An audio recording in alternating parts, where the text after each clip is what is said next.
South beat அன்பு உறவுகளுக்கு வணக்கம். நான் ஃபெலிக்ஸ் என்பவழி. இந்த நேர்காணலில் நாம் சந்திக்க இருப்பவர் மூத்த பத்திரிகையாளர் திரு தராசு ஷியாம் அவர்கள். வணக்கம் ஃபெலிக்ஸ். வணக்கம் சார். அதிமுகவின் பொதுச் செயலாளர் திரு எடப்பாடி பழனிசாமியை பாஜகவின் மாநில தலைவர் நயினார் நாகேந்திரன் சந்தித்து பேசியிருக்கிறாரு. இணைப்பை குறித்தெல்லாம் நாங்க பேசல, பொதுக்குழுல அவங்க கொண்டு வந்த தீர்மானங்களை பாராட்டி பேசின அவர்கிட்ட அப்படின்றத நயினார் நாகேந்திரன் சொல்லியிருக்காரு. ஆனா இதுக்கு முன்பாக பாத்தீங்கன்னா ஓபிஎஸ் டெல்லியில அமித்ஷாவை போய் சந்தித்தாரு. பாஜகவின் முன்னாள் தலைவர் அண்ணாமலையும் போய் அமித்ஷாவை சந்தித்தார். ஓபிஎஸ் அதிமுகவுல மீண்டும் இணைய போறாரு. திரு எடப்பாடி பழனிசாமி ஓபிஎஸ் எந்த நிபந்தனையும் இல்லாமல் வந்தால் சேர்த்துக்கலாம் அப்படின்ற முடிவு வந்துட்டாரு அப்படின்றதெல்லாம் பேசப்படுது. செங்கோட்டையன் தாவேக்காவுக்கு போனது, ஓபிஎஸ் டிடிவி செங்கோட்டையன் இணைவாங்க அப்படின்லாம் பேசப்பட்ட சூழல்ல இப்படியான அரசியல் நகர்வுகள் இருக்கு. இந்த சூழல்ல அமித்ஷா தமிழ்நாடு வராரு வருகிற 15ஆம் தேதி அப்படின்னு சொல்றாங்க. எப்படி பாக்குறீங்க? நயினார் நாகேந்திரன் அவர்கள் சொல்வது அரசியல் சோற்றில் கூட்டணி பூசணிக்காயை மறைக்க முயற்சி. அதாவது ஒரு கட்சியோட பொதுக்குழுவில் போடுற தீர்மானங்களை எல்லாம் கூட்டணி கட்சி தலைவர் பாராட்டி நேரடியா அந்த கட்சியோட பொதுச் செயலாளர் வீட்டுக்கு போய் ரொம்ப பெரிய அரசியல் நாகரிகமா இருக்கு. அப்படியான நாகரிகம் நம்ம இது வரைக்கும் பார்த்தது இல்லை. ரெண்டு அரசியல்வாதிகள் சந்திக்கும் போது இயல்பாக அரசியல் பேசுவார்கள், அதெல்லாம் நம்ம மறுப்பதற்கெல்லாம் இல்லை, பேசினாலும் தப்பு இல்லை. அப்படின்னா நீங்க ஆரம்பத்துல இருந்து குறிப்பிட்ட புள்ளி விவரங்கள் தான் என்னென்ன நடந்துகிட்டு இருக்கு. ஓபிஎஸ் 15ஆம் தேதி வரைக்கும் டைமு, 10ஆம் தேதியோட கெடு முடிஞ்சிருது. ஒன்று நான் அதிமுகவுக்கு போகணும், அப்படி இல்லை அப்படின்னா அவரோட குழுவை கட்சியா மாற்றணும். இதான் அவர் சொன்னதுங்க, நம்ம புரிஞ்சுக்கிட்டது. அப்புறம் அவர் இல்லைன்னு சொல்லி பல்ட்டியெல்லாம் அடிச்சாரு. பொது புரிதல் இதுதான். ஓபிஎஸ்க்கு வாய்ப்பு இல்லைன்னா கட்சி ஆரம்பிப்பார், அவ்வளோதானே, வேற வழி இல்லைல்ல. ஒரு அரசியல்வாதி இன்னும் சும்மாவா இருக்க முடியும்? அப்படின்னா அந்த கட்சி இன்னைய தேதிக்கு ஆரம்பிச்சு அதுக்கு பதிவு பெற முடியுமா அப்படின்னா உண்மையிலேயே முடியாது, டைம் இல்லை. ஒரு கட்சியை நம்ம பேரை ப்ரொப்போஸ் பண்ணி 100 பேர்ட்ட கையெழுத்து வாங்கி அதை பதிவு பண்ணி மேண்டேட்டரி நோட்டீஸ் போட்டு அதுக்கு நிறைய ப்ரொசீஜர் இருக்கு. It will take time. ஆனால் தேர்தல் நேரம் ஒரு அப்ளிகேஷனை கொடுத்துட்டு கோர்ட்டுக்கு போய் எங்களுக்கு அவசரமா தேவை அப்படின்னா ஒரு கட்சி பேரை கொடுத்துருவாங்க. அப்படி இல்லை, பிஜேபி ஆசீர்வாதம் இருந்தால் தேர்தல் ஆணையம் என்ன வேணாலும் செய்யும். ஸோ ஓபிஎஸ்க்கு கட்சி ஆரம்பிக்கிறதுல பிரச்சனை எதுவும் இல்லை. கட்சியோட பேர் அதிமுகங்கிற பேரை பிரதிபலிக்கிறதோ இல்லை புரட்சி தலைவர் புரட்சி தலைவி பேரை பிரதிபலிச்சாலோ எடப்பாடி சும்மா இருக்க மாட்டார், அது ரொம்ப அப்ஜெக்ட் பண்ணுவார். அதுக்கு வாய்ப்பு இல்லை. இதை விட்டு அடுத்த ஆப்ஷன் என்ன, அவருக்கு பிடித்த ஆப்ஷன் என்னன்னா அதிமுகவுக்கு போறது தான். அதிமுகவுக்கு சாதாரண தொண்டனா போகலாம் ஒன்று, இல்லைன்னா ஏதாவது ஒரு பதவியோடு போகணும் ரெண்டு. அப்படி சாதாரண தொண்டனா போறது என்பது ஓபிஎஸோட அந்த சீனியாரிட்டிக்கு சரிப்பட்டு வராதுங்க. ஓபிஎஸ் முதல்ல ஒரு பேரை நான் கேள்விப்பட்டது 2001ங்க. நானும் சுதாங்கனும் ஜெயா டிவியில் நிகழ்ச்சி நடத்துகிறோம். ஜெயலலிதா அம்மா பதவி சுப்ரீம் கோர்ட்டால் பறிக்கப்பட்டு விட்டது. முதலமைச்சர் யார் அப்படிங்கிற கேள்வி எழுந்தது. அவருன்னு ஏகப்பட்ட சஜஷன் வைங்களேன். திடீர்னு அதாவது அப்போ ஜெயா டிவி என்னன்னா ஒரு அனெக்ஸுக்குள்ள, அதாவது பாய்ஸ் கார்டன் வீட்டுக்கு பக்கத்தில் ஒரு அனெக்ஸ் கட்டடம். ஒரு காலத்தில் அங்கே ஒரு தியேட்டர்லாம் இருந்து நாங்கள் படம்லாம் பார்ப்போம். அங்கே தியேட்டர்னா ஜெயலலிதாமாவுக்கு சொந்தமான தியேட்டர், அவங்களும் அதில் படம்லாம் பார்ப்பாங்க. இன்னும் சொல்லப்போனால் அந்த தியேட்டர் சில்வர் ஸ்க்ரீன் அங்கே அப்படியே தான் இருந்தது. நாங்களே அதுக்கு வெளியில் ஒரு கருப்பு துணி கட்டிட்டு தான் நான் சுதாகன்லாம் ப்ரோக்ராமே பண்ணுவோம். அப்போ கடைசியில் எங்களுக்கு ஓ பன்னீர்செல்வங்க முதலமைச்சர் அப்படின்னாங்க. யாருங்க ஓ பன்னீர்செல்வம் அப்படின்னா உண்மையிலே அப்படிதான் கேட்டோம், எங்களுக்கு தெரியாது. ஓ பன்னீர்செல்வம் முதலமைச்சர் அப்படின்னா போட்டோ டிவியில் காட்டுறதுக்கு போட்டோ வேணும், போட்டோவே இல்லை. அப்புறம் தலைமை கழகத்துக்கு சுதாகன் சொல்லி விட்டாரு. சுதாகன் எம்ப்ளாயிட், அப்போ நான் பத்திரிகையாளர். அப்போ அந்த பர்ஸ்ல எல்லாம் வைக்கிற ஒரு சின்னூண்டு போட்டோ எடுத்து கொடுத்து விட்டாங்க. இதாங்க முதல் போட்டோ. அப்பவே சொன்னாங்க, அவரே எதிர்பார்க்கல போல இருக்குங்க, அவர் டீ தான் குடிச்சிட்டு இருந்தார் வெளியில கடையில நின்று, நீங்க தாங்க முதலமைச்சர்னு சொன்னாங்க, அப்புறம் ஓடியாந்தாரு அப்படின்னு சொன்னாங்க. இதான் உண்மைங்க. இது ஒரு 25 வருஷம், கிட்டத்தட்ட 25 வருஷத்துக்கு முன்னாடி நடந்த சம்பவம். எதுக்காக நான் சொல்றேன்னா, ஓபிஎஸ்க்கு அதிமுகவில் எடப்பாடி பழனிசாமி அளவுக்கான சீனியாரிட்டி கிடையாது, செங்கோட்டையன் அளவுக்கான சீனியாரிட்டி கிடையாது. 2021 தான். 2021க்கு முன்னாடி அவர் என்னவா இருந்தாருன்னா, பெரியகுளம் தொகுதியில் அந்த ஏரியாவில் கொஞ்சம் பாப்புலராக இருந்தார். சொல்லப்போனால் அவர் சிறுவில்புத்தூருங்க, நேட்டிவ் வந்து சிறுவில்புத்தூர். பெரியகுளத்துக்கு அவர் ஏதோ ஒரு காரணமாக அல்லது வந்து அவரோட தொழிலுக்காக போனவர், அப்படியே பெரியகுளத்தில் செட்டில்டு. அதனால தேனி வரைக்கும் அவருக்கான இன்ஃப்ளூயன்ஸ். இப்படி தான் அதை நீங்கள் பார்க்கணும்.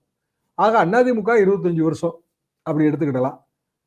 ஜேஜா காலகட்டத்தில் வந்து அவர், அதாவது 1988 89 இந்த 2001க்கு முன்பு அவர் வந்து ஜெயலலிதா படத்தையெல்லாம் கீழே போட்டு மிதிச்சாரு அப்படின்னு கான்ட்ரவர்சியெல்லாம் உண்டுங்க. படங்கள், அதுக்கு புகைப்படங்களும் உண்டு. அதுக்கு பிறகு அவர் அமைதியாக தான் இருந்தார். அதுக்கு பிறகு பல்வேறு சம்பவங்கள். 2001 அவருக்கான யோக திசை ஆரம்பிச்சது அப்படி நீங்க எடுத்துக்கிடலாம். ஏன்னா ஒருத்தர் வந்து டிக்கெட்டை வாங்கி கவுன்சிலர் ஆகி உடனே வந்து பஞ்சாயத்து நகராட்சியோட சேர்மன் ஆகி எம்எல்ஏ டிக்கெட் வாங்கி எம்எல்ஏ ஆகி மினிஸ்டர் ஆகி முதலமைச்சர் ஆகிறது மாச கணக்குள்ள. From councillor to CM. அவ்வளவு பெரிய லக்குங்க அது, பொலிட்டிக்கல் லக். பல காரணங்கள் இருக்கும். ஆனா அதுக்கு பிறகு வந்து ஜெயலலிதா மறைவுக்கு பிறகு எடப்பாடி பழனிசாமி அவர்கள் கை ஓங்கின பிறகு ஓபிஎஸ் வந்து அவரோட பொலிட்டிக்கல் வீக்னஸ் ஆரம்பிச்சிருச்சு. அப்ப இன்றைய தேதிக்கு அவர் அதிமுகவுக்கு திரும்பி வந்து அவருக்கு ஏதாவது ஒரு பெரிய பதவி கொடுப்பாங்களான்னா கொடுக்க மாட்டாங்க. ரெண்டாவது, அவர் வந்து முக்குளத்தூர் சமுதாயத்தின் பிரதிநிதி கிடையாது, சசிகலாமா தான் பிரதிநிதி. இன்றைய தேதிக்கு நீங்க முக்குளத்தூர் ஓட்டு வங்கி எல்லா கட்சியும் எல்லா ஜாதியிலும் இருக்க மாதிரி அங்கேயும் உள் ஜாதி உண்டுங்க. அதுல வந்து கொஞ்சம் பவர்ஃபுல்லா, நியூமரிக்கலி பவர்ஃபுல்லா இருக்கிறவங்க செம்பியம் அவர்கள், அவங்க எல்லாருமே வந்து நீங்க சேத்தூர் ஜமீன்ல இருந்து வள்ளியூர் வரைக்கும் எடுத்தீங்கன்னா பெரிய கூட்டங்க அது. அதுல ஈஸியா 60% 70% சசிகலாமா ஆதரவாளர்கள் தான். இவர் சிறுவில்புத்தூர்ல இருந்து போனவர் தான். பெரியகுளத்திலயோ இல்ல தேனியிலயோ இருக்கிறவங்க எல்லாம் பெரிய அளவுக்கு அவருக்கு கண்ணை மூடிட்டுலாம் ஆதரவு தருவாங்கன்னு சொல்ல முடியாது. அதனாலதான் அவரே ராம்நாடுக்கு போனார். இப்ப ராம்நாட்லயுமே அவருக்கு வந்து அதிமுக ஓட்டு போட்டிருந்தா அவர் ஜெயிச்சிருந்திருக்கணும். அதிமுக தொண்டர்கள் நம்ம ஆளுங்க அப்படின்னு நினைச்சு ஓட்டு போட்டிருந்தா ஜெயிச்சிருக்கணும்ல. அது இல்ல. இரண்டாவது இடம் 10 இல்லைங்க, கிட்டத்தட்ட 2 லட்சம் ஓட்டுல டிஃபரன்ஸ்ல இருக்கு. சரி, இதுல ஓபிஎஸ் உள்ள இழுக்கிறதுனால அதிமுகவுக்கான அட்வான்டேஜ் என்ன? பிஜேபிக்கு வந்து அட்வான்டேஜ் இருக்கலாம், அதிமுகவுக்கான அட்வான்டேஜ் என்ன? அதிமுக 3வது இடம். அதிமுக 3வது இடம் தான் அப்பமும். ஓபிஎஸ் வந்தா யாரோ ஒரு தலைவர் வர்றாருன்னு வச்சுங்க, அந்த தலைவரை சுற்றி இருக்கிற ஒரு ஓட்டு வங்கி வந்தா தானே தலைவருக்கு மரியாதை. அப்படியான ஓட்டு வங்கி என்னன்னு கேட்கிறேன் ஓபிஎஸ் அவர்களுக்கு. அதிமுகவோட சீனியரிட்டி இவ்வளவுதாங்க. அவர் அதிமுக பதவிகள் இருந்த காலத்துல அவர் யாருக்கும் எதுவும் செஞ்சது இல்லை. சுத்தி ஒரு சின்ன கூட்டம் வச்சிருந்தாரு, அவங்களுக்கு செஞ்சு கொடுத்தாரு, அவ்வளவுதான். எடப்பாடி பழனிசாமி அப்படி இல்லைங்க. அவர் முதலமைச்சரா இருக்கும் போது அதிமுக பெரிய செல்வாக்கு வளர்த்துட்டாரு கட்சிக்குள்ள. இவ்வளவுலாம் ஆன பிறகும் எடப்பாடி பழனிசாமியை வந்து சீனியர் லீடர்ஸ் யாரு வந்து பகிச்சுக்கிறாங்க சொல்லுங்க? அமித்ஷா சொல்லலாங்க, 1000 சொல்லலாம். கட்சி அப்ப ஓபிஎஸ் சாதாரண தொண்டரா வந்து சேர்ந்துக்க, உனக்கு டிக்கெட் கூட கிடையாது அப்படிதான் சொல்றாரு இபிஎஸ். அதிமுக வந்து சேர்ந்துக்குங்க. சேரணும்னா முதல்ல என்ன செய்யணும்? அவர் எல்லா வழக்குகளையும் வாபஸ் வாங்கணும்ல. அதிமுக உரிமை கோரி போட்டிருக்க வழக்கெல்லாம் அதிமுகவுல இருந்துகிட்டே கேஸ் நடத்துவாரா? அது எப்படிங்க சாத்தியம்? அப்ப அப்படி எல்லா உரிமையும் விட்டு கொடுத்துட்டு அதிமுக தொண்டரா வரதுல ஓபிஎஸ்க்கு என்ன லாபம்? சரி, நாளைக்கு டிக்கெட்டே கொடுக்கல எடப்பாடி பழனிசாமி, என்ன பண்ணுவாரு? அப்போ தாமரையில் நிப்பாரா? பிஜேபி அவங்க டிக்கெட்ல ஒண்ணு கொடுப்பாங்களா? இதெல்லாம் அரசியல் ரீதியா வாய்ப்பு இல்லைங்க, காரிய சாத்தியம் இல்லை. சும்மா வந்து தினமலர் மாதிரியான பத்திரிகையில டெய்லி ஏதோ செய்தி போடுறாங்க. உள்ள கள நிலவரத்தை பாருங்கன்றானா. ஓபிஎஸ் திமுக சேர்த்துக்குவாங்களா? தங்கத்தமிழ் செல்வன் ஓகே பாரு. என்ன காரணம்னா இதாங்க, சிம்பிளி இதுதான். நீங்க எந்த வாய்ப்பே இல்லைங்க அவருக்கு. கட்சி ஆரம்பிக்கலாங்க, பிஜேபியோட கூட்டணி வச்சுக்கலாம், அதாவது என்டிஏ கூட்டணியில இடம் பெறலாம். அதுவும் எடப்பாடி பழனிசாமி அவர்கள் சம்மதித்தார். அதுக்கு வேணா எடப்பாடி சம்மதிப்பார். அதாவது அமித்ஷா மனம் புண்படக்கூடாது, அவர் சொன்னதை செஞ்ச மாதிரியும் ஆச்சு, பாம்பை அடிச்ச மாதிரி ஆச்சு, தடியை காப்பாத்தின மாதிரி ஆச்சுங்கிற கதை அது. அதுக்கு வாய்ப்பு இருக்கு. ஏதோ ஒரு கட்சி பேர் வச்சுக்கிட்டு அந்த கட்சி என்டிஏ கூட்டணியில் அவருக்கு 1 சீட்டோ 2 சீட்டோ, இதுக்கு வாய்ப்பு இருக்கு. டிடிவிக்கும் அதே வாய்ப்பு தான் இருக்கு. ஆனா டிடிவி அந்த அந்த டிராவல்ல இருந்து அவர் விஜய் டிராவல் ஆரம்பிச்சு ரொம்ப நாள் ஆச்சு. அவர் அந்த பஸ்ல ஏறிட்டாருங்க. போகுது, டிராவல் ஆகி போயிட்டு இருக்கு. இனி எங்கங்க அவர் என்டிஏ கூட்டணி வர போறாரு? அதுக்கு வாய்ப்பு இல்ல. இல்ல விஜய கூட என்டிஏ கூட்டணிக்கு வரலாம்னு சிலர் பேசுறாங்களே சார். அதுக்கு வாய்ப்பே இல்லைங்க. துளி கூட வாய்ப்பு கிடையாது. என்ன சிம்பிள் ரீசன் என்னன்னு நான் சொல்றேன். இப்பவுமே விஜய் பேர்ல இருக்கிற ஒரு குற்றச்சாட்டு என்ன அப்படின்னா, செங்கோட்டையனை சேர்த்துட்டாரு, ஒவ்வொருத்தரையா சேர்த்துட்டே வர, நிர்மல்குமாரை சேர்த்துட்டாரு. நாளைக்கு புதிய தலைவர்கள் வந்து அவங்கள சேர்த்துக்குவாருன்னா ஃப்ரெஷ்னஸ் போயிடுதுல்ல. நேற்று கன்னியாகுமரி டிஸ்ட்ரிக்ட்ல இருந்து ஒருத்தர் விஜயோட பழைய மேலாளர் திமுகல சேர்றாரு இல்லைங்களா? அவர் என்ன பேட்டி கொடுத்தாரு? இன்னைக்கு தினகரில் போட்டிருக்கான். என்ன பேட்டி கொடுத்தாரு? நாங்கெல்லாம் விஜயோட தாங்க இருந்தோம், அவர் கட்சி ஆரம்பிக்கும் போது கூட தான் இருந்தோம். அப்போ அவர் என்ன சொன்னார்னா, ரசிகர் மன்றத்துக்கு எனக்கு வந்து என்னோட படங்களுக்காக பணியாற்றியவங்களுக்கு, ஏன் கட் அவுட்டுக்கெல்லாம் மாலை போட்டவனுக்கு அவனுக்கு தாங்க நான் வந்து கட்சியில ப்ரிஃபரன்ஸ் தருவேன்னு சொன்னாரு. இப்போ அவரை சுத்தி 7 பேர் இருக்காங்க, அவங்களாம் யாருன்னு கேட்டார். செங்கோட்டையன் சேர்த்துக்கிட்டார். கன்னியாகுமரி அவர் பேர் வந்துங்க பொது வெளியில இங்க தெரியாது. கன்னியாகுமரி டிஸ்ட்ரிக்ட்ல அவர் பாப்புலர். மனோஜ் பாண்டியா அதனாலதான் கூட இருக்காரு. கம்யூனிட்டி இருக்கு அதுல. அவர் வந்து அங்க ஒரு அமைப்பு வச்சிருக்காரு, கலப்பைன்னு. அந்த அமைப்பு சார்பா நிறைய நற்பணிகள் செய்யறாரு, செஞ்சாரு. சோ இதுல ஓட்டு கணக்கு இருக்குன்ற. நான் எதுக்காக இது சொல்ல வரேன்னா, திருப்பி எல்லாருக்கும் வந்து எல்லா கட்சியிலயும் அட்மிஷன் கொடுத்து கையோட வந்து உங்களுக்கு ஒரு பதவியும் கொடுத்து ஒரு எம்எல்ஏ டிக்கெட்டும் கொடுத்துருவாங்களா? அப்படின்னா திமுகல இருக்கவங்க எல்லாம் அங்க இருக்கவங்க எல்லாம் நீங்க வர்றதுனால எனக்கு என்ன லாபங்கிறதான எல்லாரோட கேள்வியாவும் இருக்க முடியும். கலைஞர் ஃபார்முலா என்ன தெரியுமா? கூட்டணி கட்சிக்கு ஒரு சீட்டு கொடுக்கறதா இருந்தா நமக்கு 5 சீட்டு கிடைக்கணும். அப்பதான் கூட்டணி கட்சிக்கே ஒரு சீட்டு. இப்ப கன்னியாகுமரி டிஸ்ட்ரிக்ட்ல ஒரு ஓட்டு வங்கி வச்சிருக்காரு, இவர் வந்து நமக்கு உதவியா இருப்பாருங்கிற நம்பிக்கையில சேர்த்திருப்பாங்க. டிக்கெட் கொடுப்பாங்களான்னு நமக்கு தெரியாது. அதே மாதிரி ஓபிஎஸ்க்கு என்ன நம்பிக்கையில் அவர் முன்னாள் முதலமைச்சருங்கிறதுக்காக சேர்ப்பாங்களா? யார் வேணாலும். அதிமுகவோட சீனியர் ரைட்டு, அவரு வேலை வச்ச குற்றச்சாட்டு ஓபிஎஸ் சேர்த்துட்டா அப்ப தலைமை கழகத்தை அவர் அடிச்சு நொறுக்குனது, அப்புறம் ஆவணங்களை எல்லாம் கொள்ளையடித்து கொண்டு போய் விட்டார். ஓபிஎஸ் பேர்ல இவங்க போட்டிருக்க வழக்கெல்லாம் இவங்க வாபஸ் வாங்கணும்ல? சார் அரசியல்ல எதையும் நடக்கலாம்ல சார். வழக்காகி போயிடுச்சுங்க. அரசியல்ல வந்து கருத்து வேறுபாடுகள் இருக்குங்க. இன்னைக்கு அதிமுக இருக்குவாங்க, நாளைக்கு திமுக வருவாங்க. அதை நான் இல்லைன்னு சொல்லல. இது எப்படின்னா 2 துருவங்களாக மாறி ஒருத்தருக்கு ஒருத்தர் வெவ்வேறு ஸ்டாண்ட் எடுத்து அடிச்சுக்கிட்டாச்சு, வழக்குகள் போட்டாச்சு. அப்ப வழக்குகளை எல்லாம் வாபஸ் வாங்கணுங்கிறதான நிபந்தனையா இருக்க முடியும், முதல் நிபந்தனை. அப்புறம் இவர் கேட்கிற டிக்கெட் கொடுக்கணும். இவர் பெரிய பையன்லாம் நின்னாலும் ஜெயிக்க முடியாதுங்க. தேடியல நண்பர்கள் இருக்காங்க, எல்லாரும் அதிமுகவோட சீனியரா தாங்க இருக்கோம். நான் கட்சியில இல்லாமலே நான் சீனியர். நான் 72ல இருந்து கட்சியை பாக்குறேன், 80ல வந்து எம்ஜிஆர் பத்திரிகைக்கு வேலைக்கு வந்தாச்சு. இவங்க கட்சியில இருந்து சீனியர், அவ்வளவுதானே வித்தியாசம். பட் அதிமுகவோட வரலாறு தெரியாமலோ இல்ல பழைய நண்பர்களோட தொடர்புல இல்லாமலோ யாரு இருப்பா? அப்ப ஓபிஎஸ்க்கு 3 டிக்கெட் கொடுத்து, ஒரு டிக்கெட் இளைய பையனுக்கு, ஒரு டிக்கெட் மூத்த பையனுக்கு, ஒரு டிக்கெட் ஓபிஎஸ்க்குன்னா அதுல இந்த இளைய பையன் மட்டும் தான் ஜெயிக்கிற வாய்ப்பு இருக்குன்னு தான் என் ஃப்ரெண்ட்ஸ் சொல்றாங்க. ஓபிஎஸ்ஸே கஷ்டப்படுவாருங்கன்றாங்க. எந்த மக்கள் வந்து எப்படி ஓட்டு போடுவாங்கன்னு நினைக்கிறேன். எனக்கு அது புரியவே இல்லை. ஓபிஎஸ்க்கு ஏன் ஓட்டு போடணும், எடப்பாடி பழனிசாமிக்கு ஏன் ஓட்டு போடணுங்கிறதுக்கு நான் 10 காரணம் சொல்ல முடியும். ஓபிஎஸ்க்கு ஏன் ஓட்டு போடணுங்கிறதுக்கு நீங்க ஒரு 4 காரணம் சொல்லுங்க. இல்ல இப்ப அதிமுகவோட ஓட்டு வங்கி தானே சார் ஓபிஎஸ் வாங்க போறாரு. அதத்தான் அந்த பாயிண்ட் தாங்க. ரைட், அதிமுக ஓட்டு வங்கி ரைட்டுங்களா? அதிமுக ஓட்டு வங்கினா திமுகவுக்கு எதிராக ஓபிஎஸ் நிற்கும் போது அது எந்த வகையில அவருக்கு உதவியா இருந்ததுங்கிறது என்னோட கேள்வி. ஏங்க கட்சி ஓட்டு வங்கிங்கிறது அனுதாபிகள் ஓட்டு வங்கியா, கட்சிக்காரன் ஓட்டு வங்கியா? கட்சிக்காரங்க ஓட்டு வங்கி தான். கட்சிக்காரன் ஓட்டு வங்கி எப்படி பத்தம்? அப்படின்னா 1 கோடி 1 கோடி வாக்கு பொறுத்த வரைக்கும் இப்ப நான் வந்து ரெட்டை இலைக்கு ஓட்டு போட்டிருக்கேன், நான் உதயசூரியனுக்கு ஓட்டு போட்டிருக்கேன் ரைட்டுங்களா? நான் கட்சிக்காரன் கிடையாது, ஆனா அனுதாபி. நான் இப்பவும் உதயசூரியனுக்கு ஓட்டு போடுவேன், ரெட்டை இலைக்கு ஓட்டு போடுவேன், மாத்தி கூட ஓட்டு போடலாம், அது எப்படி வேணாலும் இருக்கும். அனுதாபிகள் ஓட்டு போடுவதற்கு அரசியல் காரணம் இருக்கணும்ன்றானா. அப்போ ஓபிஎஸ் வந்து ஸ்டாலினை போய் பார்த்தது, ஸ்டாலினுக்கு பூங்கொத்து கொடுத்தது, அது எல்லாத்தையும் கிரிட்டிசைஸ் பண்ணிட்டு ஓபிஎஸ் வந்து திமுகவோட பி டீம்னு சொல்லிட்டு இப்போ ஓபிஎஸ் கட்சிக்குள்ள சேர்த்து பதவி கொடுப்பாங்களா? இதான் என்னோட கேள்வி. கட்சிக்குள்ள சேர்த்துறாங்கன்னு வச்சுங்க. பதவி கொடுக்க மாட்டாங்கல்ல. அப்போ இல்ல இப்ப ஓபிஎஸ் எல்லா வந்து சாதாரண தொண்டனா டியூப்லைட் கட்டிட்டு இருப்பாரா? என்ன பண்ணுவாரு அவரு?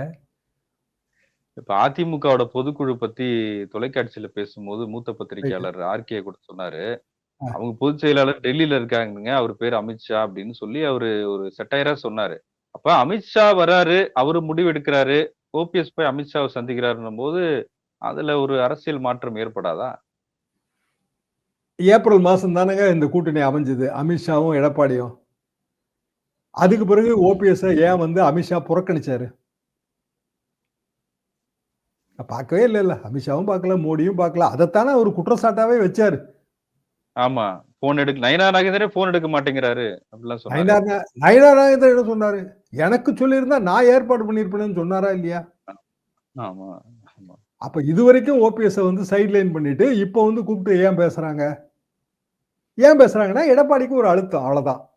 எங்களுக்கு அதிக சீட்டு வேணும்னு அவங்க சொல்றாங்க. ஓபிஎஸ் தயவுல அதிக சீட்டு கேட்கறாங்க. ஓபிஎஸ்ஸ காரணமா காட்டி, கார்னர் பண்ணி. ஓகே. ஓபிஎஸ் என்ன நினைக்கிறாருன்னா, நம்மள எப்படியாவது உள்ள சேர்த்துருவாங்கன்னு நினைக்கிறாரு. தப்பு பண்றாரு அவரு. அவர சேர்த்துருவோங்க, பார்த்துக்குங்க. அவர சேர்த்துறாதீங்க ஐயா. சரி, கூட 2 சீட்டு போட்டு குடுங்க. இதாங்க அரசியல். பேர வலிமையை பெருக்குதல் தானங்க வாக்கு அரசியலோட சூத்திரம். ம். அது டிடிவிக்கு அது புரியறதுனால அவர் அவர் போமாட்டேங்கிறாரு. சரி, இவங்க 2 என்னைக்கு பேருமே தர்ம யுத்தம்னு ஒண்ணு தர்ம யுத்தத்த விடுங்க. சொல்லுங்க, அதுக்கு சொல்லுங்க. பிறகு ஒரு முதலும் இதாயிட்டார்ல. துணை முதல்வர் ஆயிட்டார்ல. தர்ம ஆமா, யுத்தம் ஆமா. நடத்தினாரு. ரெட்டையில அரசாங்கத்துக்கு எதிரா ஓட்டு போட்டாரு. இதெல்லாம் 2017. ஓகே. அதுக்கு பிறகு சமரச முயற்சி, இதே வேலுமணி தானே போய் இருந்தாரு. அப்புறம் புதிய தலைமுறை லைவ்ங்க. முதல் வாட்டி டிமிக்கியே குடுத்துட்டாரு ஓபிஎஸ். வரல. பூரா 3 மணி நேரம் லைவ் பண்ணிட்டு கடைசியில நிகழ்ச்சியே நிறைவேறல. தாலியே கட்டாம முடிஞ்சு போச்சு. 2வது வாட்டி போனாரு. வித்யாசாகர் ராவ் தான் 2 பேர் கையையும் கோர்த்து வச்செல்லாம் பண்ணாரு. அப்புறம் ஒருங்கிணைப்பாளர் கட்சிக்கு நம்பர் 1, ஆட்சிக்கு நம்பர் 2. சோ 2017க்கு பிறகு நடந்தத நம்ம பேசி பிரயோஜனம் இல்ல. ஆனா 2021 வரைக்குமே வந்து அந்த கட்சிக்குள்ள ஓபிஎஸ்னால வந்து பல பிரச்சனைகள் இருந்ததா இல்லையா? அப்புறம் ஏன் வந்து அவர வந்து ஒற்றை தலைமையை கொண்டு வந்து அவர தூக்குனாங்க? சரி, கட்சிக்கு இப்ப தொண்டனா போக தயார்ன்னு சொல்றவரு, அப்ப அந்த ஒற்றை தலைமையை ஏற்று ஒரு அவைத்தலைவராவோ, பொருளாளராவோ இருந்திருக்கலாம்ல. கட்சியில பொதுக்குழு எல்லாம் கூடி முடிவு எடுக்குதுங்க. நம்ம கட்சிக்கு ஒரு தலைவர் இருந்தா தான் நல்லது. முடிவு எடுத்தாச்சுல்ல. அதானே ஜனநாயகம். 1000 பேர் பொதுக்குழு உறுப்பினர்னா 900 பேர் அதுக்கு ஆதரவா இருந்துட்டான். எடப்பாடி பொதுச் செயலரா ஆயிட்டாரு. அப்ப ஓபிஎஸ் அதை ஏத்துக்கிட்டு அவரோட சீனியாரிட்டிக்கு ஏத்த மாதிரி ஒரு கௌரவமான பதவி வாங்கி இருக்க வேண்டியதானே?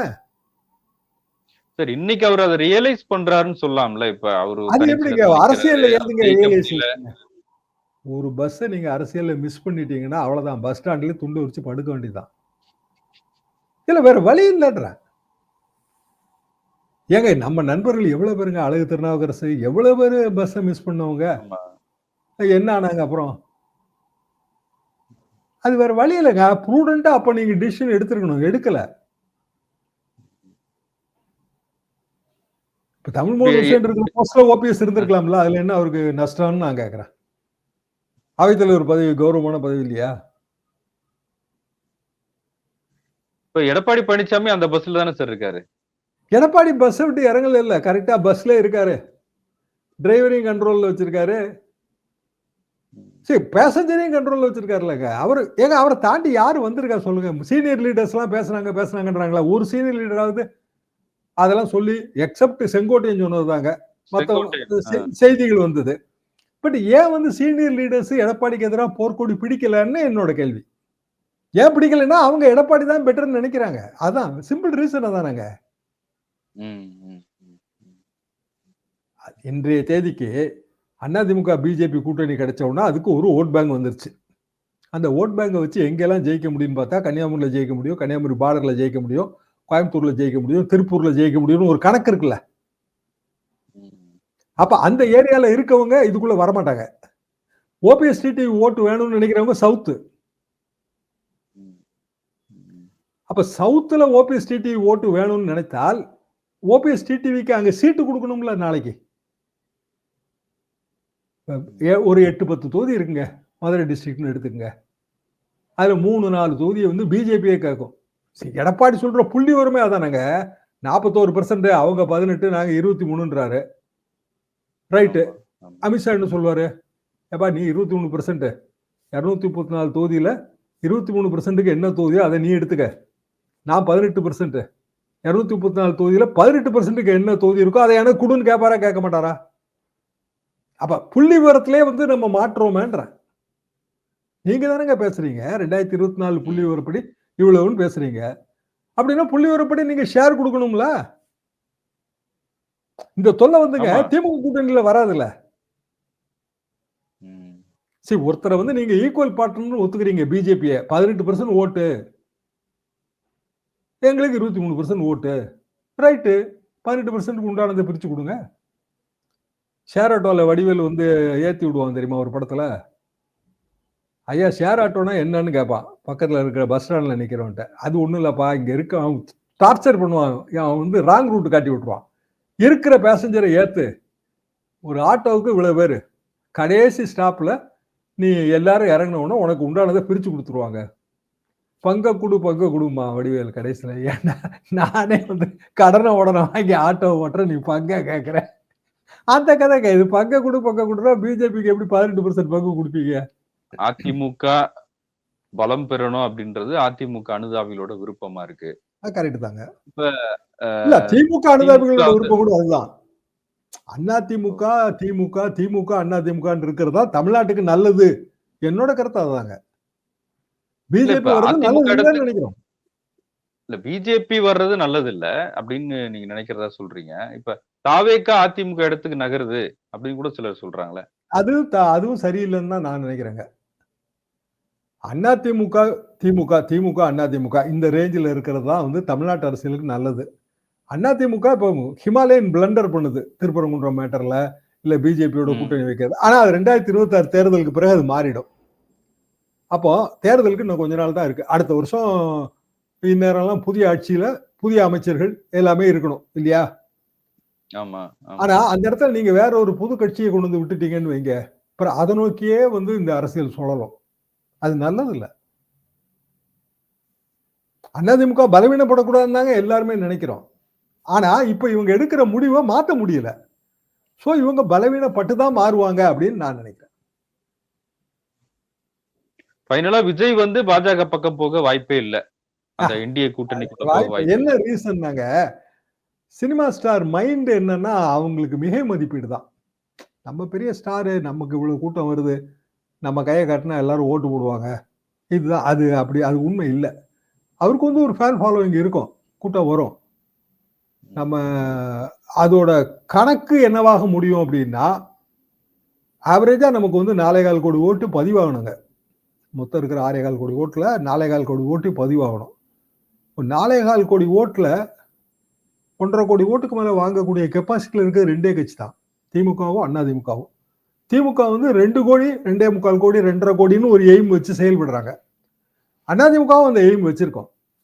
அப்போ விஜய் அப்படிங்கிறவரு 10% ஓட்டு வாங்கினாருன்னா 4.25 கோடியில அவருக்கு 41 லட்சம் ஓட்டு பதிவாகணும். அவருக்கு விழணும் 41 லட்சம் ஓட்டு. அந்த 41 லட்சம் ஓட்டுக்கான புள்ளி விவரம் அங்க இல்ல. 1 கோடி ஓட்டு வாங்கினா கூட அவரால் ஜெயிக்க முடியாது. என்ன காரணம்னா இவங்களோட ஓட்டு வங்கி அதிகமா இருக்கும். திமுகவுக்கு எதிரான ஓட்டு வங்கி, அந்த ஓட்டு வங்கியில ஏற்படுகிற பிளவு இதுதாங்க கணக்கு. அப்போ யாரெல்லாம் திமுகவை எதிர்க்கிறாங்க? பிஜேபி, அதிமுக பாரம்பரியமா எதிர்க்கிறவங்க அதிமுக, பிஜேபி, தாவேகா, என்னென்ன கட்சியெல்லாம் வருதோ அவ்வளவு கட்சியும் வந்து திமுகவுக்கு எதிராக தானே வேலை பார்க்க முடியும். தேமுதிக, பாமக, நாம் தமிழர் எல்லாமே எல்லாரும் நாம் தமிழர் எல்லாரும் திமுகவுக்கு எதிராக தான். அது ஆளுங்கட்சிங்க, அவங்களுக்கு எதிராக தான் வேலை பார்க்கவே முடியும். ஆளுங்கட்சி ஆதரிச்சாதான் ஆளுங்கட்சி கூட்டணி ஆயிருவீங்களே. அப்ப அந்த எதிர்ப்பு வாக்கு வங்கி பிளவுபடும் போது யாருக்கான லாபமா அது முடியும்? அவ்வளவுதாங்க. சிம்பிளான ஒரு கேள்விதான் இது. பல தேர்தல்கள்ல புருவான விஷயமும் கூட. இப்ப ஈரோடுல ஒரு இடத்த கேட்டிருக்கிறாங்க விஜய் கூட்டத்துக்கு. அந்த இடம் வந்து இந்து சமய அறநிலைத்துறையோட இடம் அப்படின்னு கோயில் நிர்வாகம் வந்து சொல்லியிருக்கிறாங்க. இப்ப ஏற்கனவே புதுச்சேரியை பார்த்து கத்துக்குங்கலாம் விஜய் பேசியிருந்தாரு. இப்ப இந்த சூழல்ல இடம் குடுக்கல, இல்ல அ இடம் தர்றதுல பிரச்சனை இருக்குன்றத எப்படி பார்க்குறீங்க? இந்து சமய அறநிலைத்துறையில அரசு துறைகள் வந்து எப்போதுமே அரசியல் கட்சிகளுக்கு இடம் குடுக்காது. கோயிலுக்கு சொந்தமான இடங்கிறனால அது இந்து சமய அறநிலைத்துறைன்னு வருது. அரசியல் கட்சிகளுக்கு இடம் குடுக்கறது இல்ல. ஈவன் கோயில் நிர்வாகங்களே குடுக்கறது இல்ல. அதுக்கு பல காரணங்கள் இருக்கும். அப்போ இவங்க தான் வந்து டிஸ்பியூட் இல்லாத இடத்த பார்க்கணும். முதல்ல இவங்க 75,000 பேர் வருவாங்கன்னு எஸ்டிமேட் குடுத்தாங்க. அப்ப 75,000 பேருக்கு நீங்க வந்து இடம் பார்க்கணும். அப்படின்னா, இந்த விக்கிரவாண்டி மாநாடு மாரி ரொம்ப ஊருக்கு வெளியில தான் போட முடியும். இப்ப ஈரோடுன்னா, ஈரோட தாண்டி ஒரு 15 கிலோமீட்டர், 20 கிலோமீட்டர், 25 கிலோமீட்டர் தள்ளி போனா தான் காலி இடம் கிடைக்கும். அப்புறம் இவங்களே ரிவர்ஸ் எஸ்டிமேட் வந்து 25,000 பேர்னாங்க. இப்ப 25,000 பேருக்கு அசெம்பிள் ஆறதுக்கான இடம் இருக்கு இல்லைங்களா? ஒரு ஒரு ஆளுக்கு இவ்வளவு ஸ்கொயர் மீட்டர்ன்னு ஒரு கணக்கு இருக்குங்க அதுல. Crowd estimate. சோ நீங்க ஒரு 10,000 ஸ்கொயர் மீட்டர் உள்ள இடத்த கேட்டீங்கன்னா, அதுல இவ்வளவு பேர் தான் நிக்க முடியுங்கிற ஒரு கணக்கு இருக்கு. அது இப்போ கரூர் சம்பவத்துக்கு பிறகு அதெல்லாம் ரொம்ப ஸ்ட்ரிக்ட்டா ஃபாலோ பண்ண ஆரம்பிச்சுட்டாங்க. எனவே இவங்களுக்கு வந்து அந்த சிக்கல் நீடிக்கும். மாற்று இடம் தேடுவாங்கன்னு நான் நினைக்கிறேன். அந்த டேட்ட மாத்த மாட்டாங்கன்னு தான் நான் நினைக்கிறேன். 18ஆம் தேதிங்கிறத இல்ல 20ஆம் தேதின்னு சின்ன ஒரு மாடிஃபிகேஷன் பண்ணாலும் 25,000 பேருக்கு அவங்க வந்து வேற மாற்று இடம் தேடணும். அப்படி இல்லைன்னா 10,000 பேர் தான் வருவாங்க அப்படின்னு சொல்லணும். இப்போ வந்து கியூஆர் கோடு சிஸ்டம் வந்ததுனால 10,000 பேரும் கியூஆர் கோடு படி தான் விடுவேம்பாங்க. பாண்டிச்சேரியில என்ன எக்ஸாம்பிளோ அதே தானே. பாண்டிச்சேரியில வந்து கிரவுட் கண்ட்ரோல பெட்டரா செஞ்சிருக்காங்க இல்லையா? QR code system. சின்ன தப்பு, ஒரு கியூஆர் கோடுக்கு 2 பேரு அப்படிங்கிறத ஏதோ இடத்துல குழப்பிட்டாங்க. சோ ஒருத்தரா 2 பேராங்கிறதுல அதுல ஒரு மனத்தாங்கலும் அந்த ஒரு லேடி எஸ்பிக்கும் புஷி ஆனதுக்குமான வாக்குவாதமாவும் முடிஞ்சிருச்சு. இந்த தடவை அந்த தவறை திருத்திடுவாங்க. சரி, விஜய் கட்சியுமே லேர்னிங்க. அவங்களும் புதுசா வராங்க. ஒவ்வொரு எக்ஸ்பீரியன்ஸா லேர்ன் பண்றாங்க. பாண்டிச்சேரியில கொஞ்சம் நல்லா லேர்ன் பண்ணியிருந்தாங்கன்னு தான் நான் நினைக்கிறேன். இப்ப ஈரோட்ல வந்து 10,000 பேர் அப்படின்னு ஒரு எஸ்டிமேட் போட்டாங்க அப்படின்னா வேற இடம் கிடைச்சிரும் அவங்களுக்கு. ரிவர்ஸ் எஸ்டிமேட்ல ஆள் நம்பரை குறைக்க வேண்டியதானே.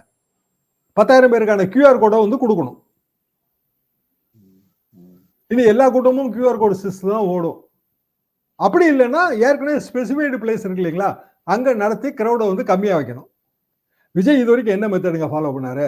அவர் வந்து ஃபுல்லா வந்து ஒரு சினிமா ஸ்டாரோட பாப்புலாரிட்டி மெத்தட் தான். அப்படி போனா கூட்டம்,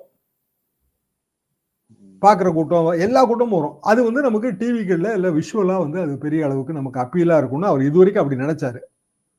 கரூர்ல வந்து சரியான முறையில திட்டமிடாது, பல காரணங்கள் தாமதமா வந்தது. பாண்டிச்சேரியில 10:30க்குன்னு சொல்லிட்டு 10:20க்கே போயிட்டார்ல. காருக்கு பின்னாடி ஒன்றும் யாரும் டூ வீலர்களை விரட்டிட்டு போல இல்ல. விஜய் இங்க இருந்தானே கார்ல போனாரு பாண்டிச்சேரிக்கு 150 கிலோமீட்டர். அப்ப அதே மாதிரி மத்த ஊருக்கும் போயிருக்கலாம்ல. பின்னாடி வரணும்னு தடுக்கிறதுல என்னங்க சிரமம் இருக்கு? அப்ப இந்த தடவை அதெல்லாம் சரியா செஞ்சிருக்காங்க. அடுத்த தடவையும் அதை சரியா செஞ்சிருவாங்க. ஈரோடு போனாலும் இதே மாதிரி தான் இருக்கும். அப்ப இதே மாதிரி இருக்கும்போது ப்ராபபிலி ஒரு ஹெலிகாப்டர் கூட வாடகைக்கு எடுத்து போலாம். கூட்டமடத்துல வந்து இறங்கலாம். ஏதோ பெங்களூர்ல ஹெலிகாப்டர் கம்பெனியோட பேச்சுவார்த்தை நடத்திட்டு இருக்கிறதா நான் கேள்விப்பட்டேன். ஹெலிகாப்டர் கூட விஜய் போகலாம். வாட் எவர் இட் இஸ் வந்து கிரௌடு நம்ம ஆன்டிசிபேட் பண்ற கிரௌடுக்கு ஏத்த மாதிரி தானே நம்ம கிரவுண்டு சூஸ் பண்ண முடியும்ன்ற. ஆமா. வேற வழி இல்லைங்களா? இல்லைன்னா ஊரை விட்டு வெளியில தள்ளி போடணும், அவ்வளவுதான். நேற்று அமைச்சர் செந்தில் பாலாஜி பேசும்போது கூட சொல்லியிருந்தாரு, இப்ப ஒரு தலைவர் வந்து சரியா சரிபார்க்காம பேசுறாரு அப்படின்னு சொல்லி. அது விஜயை குறிப்பிட்டு தான் பேசுறாரு. அவர் வந்து ரேஷன் கடைகள் பாண்டிச்சேரியில இல்ல அப்படின்ற தகவலை சொல்றாரு. அது பாஜகவினரே வந்து எதிர்த்து பேசுறாங்க. இல்ல இருக்கு. அது விநியோகம் சரியா இல்ல. அதுதான் அவர் பேசியிருக்கணும் அப்படின்னு சில அரசியல் விமர்சகர்கள் சொல்றாங்க. அதை எப்படி பாக்குறீங்க? சரியான தகவல்கள் இல்லாம விஜய் பேசுறாரு. கரெக்ட் தான். சரியான தரவுகள் இல்லாம பேசுறாரு. தமிழ்நாடு சிஸ்டத்தை கம்பேரே பண்ண முடியாது. ஏன்னா தமிழ்நாடு காலங்காலமா நம்ம வந்து பொது விநியோக திட்டத்துல இருக்கிறோம். எல்லாருக்குமே வந்து ஏதாவது ஒரு வகையில ரேஷன் பொருள் கிடைக்கும். வெறும் சுகர் கார்டு மட்டும் இருக்கும். சில பேருக்கு வந்து அரிசி உட்பட எல்லா கார்டும் கிடைக்கும். இது வச்சிருக்கிறோம். நம்மளோட சிஸ்டத்துல என்ன அட்வான்டேஜ் அப்படின்னா, திடீர்னு மார்க்கெட்ல ஒரு பயிர் விலை கூடிருச்சுன்னு வைங்க, கவர்மெண்ட் வந்து பயிர் விலை வாங்கி வெளி மார்க்கெட்ல வாங்கி சப்சிடைஸ் ரேட்ல வந்து மக்களுக்கு கொடுப்பாங்க. இதுதான் நம்ம சிஸ்டத்தோட சிறப்பு. ஆனா பாண்டிச்சேரி மாதிரியான யூனியன் டெரிட்டரியில அந்த சிஸ்டம் கிடையாதுங்க. அவங்க வந்து கொஞ்சம் ரேஷன் கடைகள் வச்சிருக்காங்க. ரேஷன் கடைகள் இல்லாம அவங்க ரேஷன் கார்டுக்கு பணம் கொடுத்துருக்க முடியாதுல்ல. ரேஷன் கார்டு இருக்கிறதுனால தானங்க அவங்க பணம் கொடுத்தாங்க. இப்ப கூட கொடுத்தாங்களே. அது இல்லாம எப்படி கொடுக்க முடியும்? சோ அந்த அடிப்படை புரிதல் விஜய்க்கு இல்ல. இல்ல அவருக்கு தயார் பண்ணி கொடுத்தவங்களுக்கு இல்ல. கண்டிப்பா ரேஷன் சிஸ்டம் இருக்கு. ஆனா பொது விநியோக திட்டம் கிடையாது. அந்த இடத்துல அவர் குழம்பிட்டாருன்னு நான் நினைக்கிறேன். பொது விநியோக திட்டம்னா நான் ஆரம்பத்துல சொன்னது. பாண்டிச்சேரியில வந்து 2 இருக்கு. கொஞ்சம் ரேஷன் பொருள் குடுக்குறாங்க நலிந்த பிரிவுக்கு. அதே மாரி வந்து சில பேருக்கு என்ன பண்றாங்கன்னா, அது தமிழிசை கூட அன்னைக்கு சொன்னாங்க. சில பேருக்கு அவங்க எவ்வளவு ரேஷன் அமௌண்ட்டோ அந்த அமௌண்ட்ட டைரக்ட்டா டிரான்ஸ்ஃபர் பண்றாங்க. அத நம்ம எதுக்குறோம். அந்த சிஸ்டம் மத்திய அரசாங்கம் சொல்லுச்சு. அத நம்ம எதுக்குறோம். என்ன காரணம்னா, மார்க்கெட்ல பொருள் விலை ஏறுச்சுன்னா, நம்ம வந்து அந்த பணத்த வச்சு நீங்க பொருள் வாங்க முடியாது. இப்ப அரிசி விலை ஏறிடுச்சுன்னு வச்சுக்கங்க. அவங்க ஒரு அமௌண்ட் உங்களுக்கு டிரான்ஸ்ஃபர் பண்ணியிருப்பாங்க. அத வச்சு நீங்க உண்மையிலே அரிசி வாங்க முடியாது. சோ பொருளா தான் குடுக்கணும். அதுதான் பொது விநியோக திட்டம்ங்கிறது தான் நம்ம கான்செப்ட். விஜயோட பிரச்சனை என்னன்னா, நெறைய விஷயங்கள அவர் புரிஞ்சுக்காமலே தான் பேசுறாரு. முதல்ல இருந்தே. இல்ல அவர் கூட இருக்கவங்களுக்கு சரியா தெரியலையான்னு எனக்கு தெரியல. ஒரு தலைவரே எல்லாத்தையும் தயார் பண்ணி பேச முடியாதுங்க. இப்ப திமுக எதுக்கணும், வரவிடக்கூடாதுன்ற திமுக பாண்டிச்சேரியில ஆட்சிக்கு வந்து ரொம்ப வருஷம் ஆகிப்போச்சு. டோட்டலா வந்து பாண்டிச்சேரி செட்டப் வேறங்க. அது வந்து ஆட்டோமேட்டிக்காவே நேஷனல் பார்ட்டி செட்டப். ஆட்சிக்கு வரக்கூடிய கெப்பாசிட்டில இருக்கிறது காங்கிரஸ் மட்டும் தாங்க. பிஜேபி எப்படிங்க வந்துச்சு? நியமன எம்எல்ஏக்களை எல்லாம் குழப்பி எடுத்து அதுல அதுல எவ்வளவு வேலை பார்த்தாங்கன்னு நமக்கு தான் தெரியுமே. சோ காங்கிரஸ்ல இருந்து பிரிஞ்சு போனா என்ஆர் காங்கிரஸ் அவ்வளவுதான். அது காங்கிரஸ் ஆட்சி தானே அது. ஆமா. அப்ப பாண்டிச்சேரியில இப்ப ஆட்சியில இருக்கிறது காங்கிரஸும் பிஜேபியும் சேர்ந்த கூட்டணி அதானே? என்ஆர் காங்கிரஸ் யாருங்க? அவர் பழைய காங்கிரஸ் தானங்க அவரு. ஆமா, ஆமா. அப்புறம் வேற என்ன இருக்கு? காங்கிரஸும் பிஜேபியும் சேர்ந்து கூட்டணி வச்சா பிறகு அவங்க பாண்டிச்சேரி மாதிரி யூனியன் டெரிட்டரியில ஜெயிக்க தானே செய்வாங்க. எல்லாம் போக பாண்டிச்சேரியில 10 பைசா செலவு பண்ணாலும் டெல்லி தாங்க அனுமதி கொடுக்கணும். லெப்டினன்ட் கவர்னர் கையெழுத்து போட்டா தான் அங்க வந்து ஓலையே செல்லும். அந்த பாண்டிச்சேரியில போய் திமுக பாலிடிக்ஸ் பேசுறதுல விஜய் என்ன ப்ரூவ் பண்ண விரும்புறாருன்னா, நான் திமுகவுக்கு எதிரானவன். திமுகவுக்கு எதிராக ஓட்டு போடுறவங்க எல்லாம் எனக்கு போடுங்கன்றாரு. அது அதிமுகவுக்கு தான் ஆகுது. கடைசியா அங்கங்க சுத்தி விஜய் வந்து அதிமுக தான் டார்கெட் பண்றாரு. அதிமுக ஓட்டு வங்கியை தான் டார்கெட் பண்றாரு. அதிமுக ஓட்டு வங்கிய, பாமக ஓட்டு வங்கிய, நாம் தமிழர் ஓட்டு வங்கிய, அதாவது திமுகவுக்கு எதிராக இருக்கிற ஓட்டு வங்கி எல்லாத்தையும் அவர் டார்கெட் பண்றாரு. அதனாலதான் அவர் எங்க போனாலுமே அவர் திமுகவுக்கு எதிர்ப்புன்றார். சண்டிகார்ல நீங்க பிரச்சாரத்துக்கு கூப்பிட்டா கூட திமுக ஆட்சி இங்க வந்துடக்கூடாது பாத்துக்கங்க. பஞ்சாப்ல போனா என்ன சொல்லுவாரு? இங்க இருக்குங்க ஆம் ஆத்மி எல்லா கட்சியும் இருக்கு. ஆனா திமுக வந்துடாம பாத்துக்குங்க. இது வந்து அவர் ஸ்டாண்டர்ட் ஃப்ரேஸ். அப்ப யாரு பயப்படணும் அப்படின்னா விஜயோட பேச்சுக்கெல்லாம் இவங்க தான் பயப்படணும். திமுக எதிர்ப்பு வாக்கு வங்கியை எய்ம் பண்ற கட்சிகள் தான் பயப்படணும். நன்றி சார். உங்களுடைய நேரத்துக்கு மிக்க